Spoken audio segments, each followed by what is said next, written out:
Olá, internauta e leitor do site agazeta.net. Mais uma vez, nós estamos aqui para dar continuidade às entrevistas com os candidatos à Prefeitura de Rio Branco. E hoje, como eu sempre gosto de frisar, uma decisão feita junto com todos os representantes de coligação.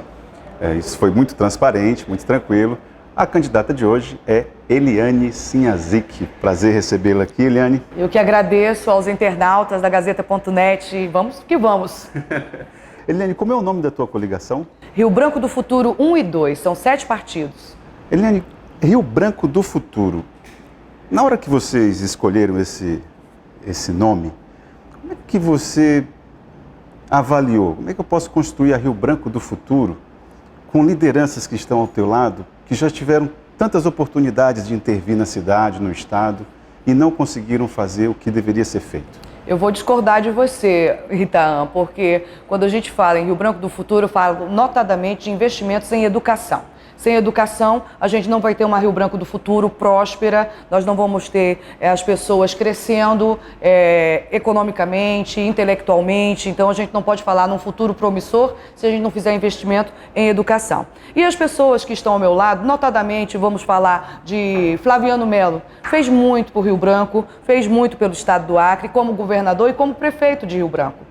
Nós temos aí grandes obras de infraestrutura que estão até hoje funcionando e que, se não fossem essas obras, nós estaríamos vivendo um verdadeiro caos. Eu falo, por exemplo, dos cogumelos, das caixas de distribuição de água. Nós temos 3 grandes cogumelos que são esses que até hoje abastecem a nossa cidade. Por isso, boa parte da parte alta da cidade agora está passando sede. Então tem que se fazer investimento em infraestrutura. Você tem que pensar a cidade não para o hoje, mas para o futuro. Quando o Flaviano estava construindo a Fundação Hospitalar, o pessoal do PT dizia que seria um elefante branco dentro do mato. Hoje a Fundação Hospitalar não dá conta mais da quantidade de pessoas que precisam fazer uma cirurgia.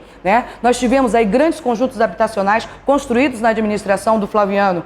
Nós temos aí Adalberto Senna, Xavier Maia, Nabor Júnior, por exemplo, construiu Tucumã. Nós temos Universitário 1, 2 e 3, nós temos Laélia Alcântara, nós temos Raimundo Melo, o próprio Tancredo Neves, a cidade foi virada para aquele lado, porque uma parte alta foi, só para concluir, foi trabalhado com lotes urbanizados. Então, assim, cada prefeito e cada governador, ele vem dar a sua parcela de contribuição, porque a cidade é um ser vivo. A cidade, ela não é uma coisa estática, que você arruma e vai ficar arrumadinha. Não é um apartamento, A cidade, ela é um ser vivo que vai crescendo e se expandindo, porque todo dia nasce gente, todo dia gente casa, todo dia pessoas querem casa, pessoas querem trabalho, pessoas querem empreender. Nós, em Rio Branco, por exemplo, nascem cerca de 9 mil crianças por ano.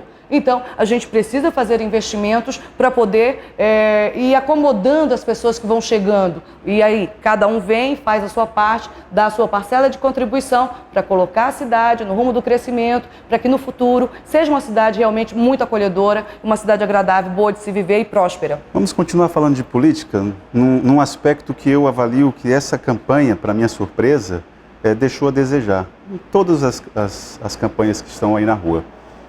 Por que o tema corrupção não pegou? Se está na ordem do dia, por que a campanha, a Prefeitura de Rio Branco, não martelou mais essa ideia de corrupção?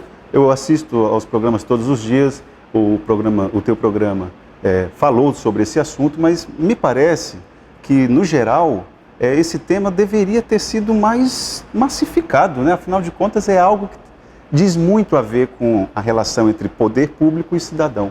Você não avalia, não, que a corrupção ela é séria demais, está fazendo parte da nossa rotina de uma maneira tão forte e, no entanto, parece que isso não... A questão da corrupção é uma questão cultural. Você sabe, por exemplo, que tem pessoas, aliás, a grande maioria das pessoas querem se dar bem de alguma forma. Tem aquela história do rouba mais faz, E as pessoas aceitam aceitam que algum político meta a mão aqui, meta a mão acolá, superfature uma obra aqui, superfature uma obra acolá, desde que lhe beneficie. Desde que no dia da eleição, ou então antes da eleição, lhe dê uma caixa d'água, lhe dê um tijolo, lhe dê gasolina. Eu nunca vi uma coisa tão louca por gasolina em época de campanha eleitoral. É como se fosse moeda de troca. E essas pessoas se esquecem que para alguém ter essas gasolinas, esses tijolos, né, essas coisas todas, vai ter que tirar de algum lugar, porque dinheiro suado ninguém mete a mão no bolso para ficar dando.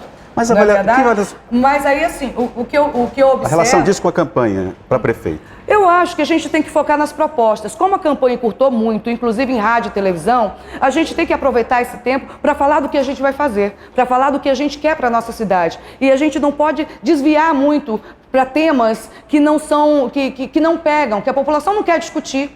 A população não quer discutir. A população quer saber o que é que eu vou fazer por Rio Branco, o que é que eu vou contratar mais médico, eu vou colocar ar-condicionado nas escolas, a merenda vai ser melhor, eu vou colocar o médico dentro da escola, porque se eu coloco o médico dentro da escola e cuido da criança, da anemia da criança, da verminose da criança, se eu verifico que essa criança está com dificuldade de visão, se eu verifico que ela está com dificuldade de audição e tomo uma providência para corrigir essa deficiência que a criança tem, eu estou facilitando para que ela aprenda. Então as pessoas estão muito mais focadas naquilo que o candidato vai fazer enquanto prefeito do que propriamente nesse tema.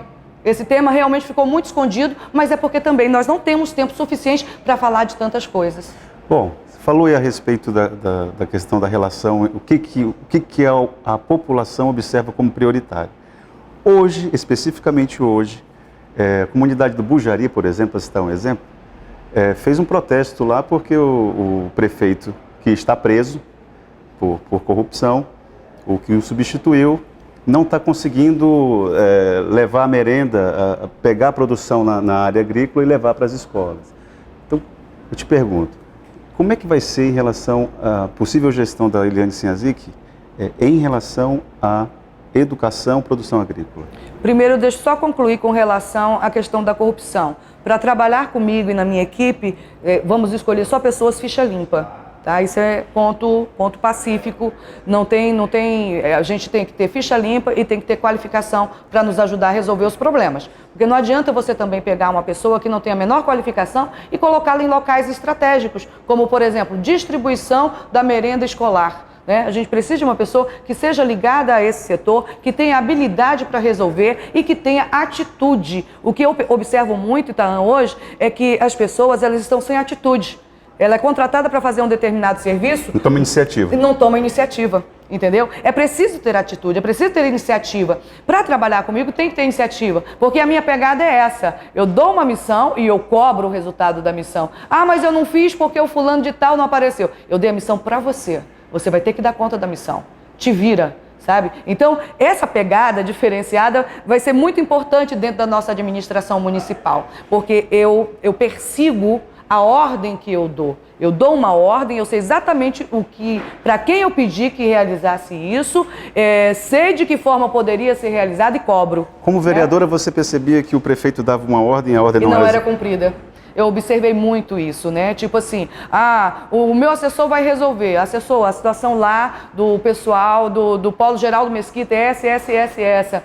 Não, então eu vou encaminhar, eu vou não sei o quê e tal, amanhã eu te dou uma resposta, aí já não atende mais telefone, não liga, não dá retorno, deixa pra lá, não existe uma preocupação de fato em resolver. Por exemplo, falando no Geraldo Mesquita, me lembrei de uma escola que derrubaram dizendo que, olha, a escola está muito caótica, não tem condição de dar aula aqui, a gente vai derrubar, semana que vem a gente começa a construção de uma nova escola. Isso tem 2 anos. Ou seja, não resolveram, eliminaram um único local, mesmo que caótico, existia dentro da comunidade para lecionar para 50 alunos, derrubaram a escola, não fizeram outra escola e deram calado como resposta. Isso não existe, isso não existe. Menino Jesus, escola tradicional.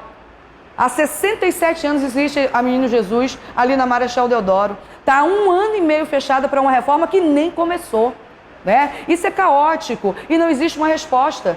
Então, na nossa administração, por exemplo, a escola quebrou uma telha, precisa ser consertada, o nosso departamento de pequenos reparos imediatamente vai substituir essa telha. Departamento de pequenos reparos. Departamento de pequenos reparos. A torneira quebrou, o vaso sanitário está com problema, a gente vai consertando as coisas para não deixar estragar totalmente, para custar um volume muito grande de dinheiro e muito tempo para refazer uma escola. Na zona rural, a educação, a manutenção dos espaços escolares é um gargalo para a prefeitura. É um gargalo. falou, as escolas são muito quentes, tem a questão do transporte escolar rural, que a gente precisa aprimorar, tem o ônibus escolar com pneu careca, né? Pessoas que fazem transporte escolar que não recebem. Hoje encontrei uma pessoa que diz, olha, eu trabalho na Zaqueu Machado, estou sem receber e eu faço transporte escolar das crianças lá na Baixa Verde. Então, assim, tem muita coisa que não está acontecendo, que precisa acontecer, que precisa organização,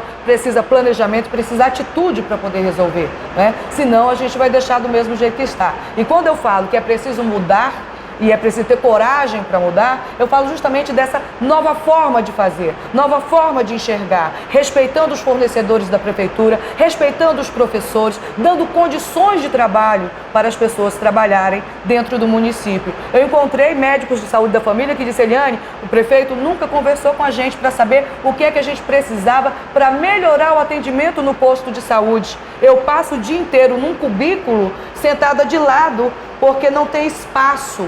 A gente não está falando nem de aumento salarial, a gente está falando de condições de trabalho, de não ter pilha para colocar na lanterninha para olhar a garganta de uma criança, sabe? Coisas mínimas, básicas, que não são impossíveis de serem feitas. Basta zelo, basta capricho, basta carinho. Eliane, nosso tempo acabou. Queria que você desse um recado final para o eleitor, para o internauta que está te assistindo agora. Eu quero uma oportunidade de ser prefeita de Rio Branco, viu, meu amigo, minha amiga?